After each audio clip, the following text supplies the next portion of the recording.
Iran சொன்னபடியே செஞ்சுட்டாங்க. அமெரிக்க கம்பெனிகள் மீது தாக்குதல் நடத்தியிருக்காங்க.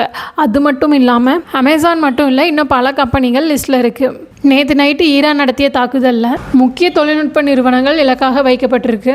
அமேசான் அலுவலகங்கள் மற்றும் சேமிப்பு கிடங்குகள் அருகே இந்த தாக்குதல் நடத்தினதா தகவல் வெளியாகிருக்கு. இது மட்டும் இல்லாமல் கூகுள், மைக்ரோசாஃப்ட் மற்றும் டேட்டா சென்டர்கள் மீதும் சைபர் தாக்குதல் மற்றும் ஏவுகணை மிரட்டல்கள் விடப்பட்டிருக்கு. இதுக்கு பதிலடி டொனால்ட் ட்ரம்ப் என்ன கொடுத்திருக்காருன்னா, ஈரான் மிகப்பெரிய தவறு செஞ்சுட்டாங்க, இதற்கான விலையை அவங்க மிக கடுமையாக கொடுக்க வேண்டியிருக்குன்னு டொனால்ட் ட்ரம்ப் எச்சரிச்சிருக்காரு. ஈரான் கொடுத்த 18 கம்பெனி லிஸ்ட்டில் இந்த அமேசான் மட்டும் இல்லாமல் இன்னும் 17 கம்பெனிகள் இருக்கு. ஈரானுடைய அடுத்த டார்கெட் இந்த கம்பெனிகளாக இருக்குன்னு அஞ்சப்படுது. ஈரான் கொடுத்த அந்த லிஸ்ட்ல Amazon, Microsoft, Google, Apple, Meta, Intel, Nvidia, Tesla, SpaceX, Oracle, IBM, Palantir technology, Cisco, HP, Dell, Boeing, General Electric, JP Morgan Chase. இதுல நேத்து நைட்டு பஸ்ரைன் ஐக்கிய அரபு அமீரகத்தில் உள்ள அமேசான் தரவு மையங்கள் மீது ஏற்கனவே ட்ரோன்கள் தாக்குதல் நடத்தப்பட்டு அங்கிருக்கிற சேவைகள்லாம் பாதிக்கப்பட்டதை நாம இந்த வீடியோல பார்க்கலாம். இதுக்கு ட்ரம்ப் என்ன சொல்லியிருக்காருன்னா, எங்கள் நிறுவனங்கள் மீது கை வைத்தால் ஈரான்ல இருக்க 52 முக்கியமான இடங்கள்,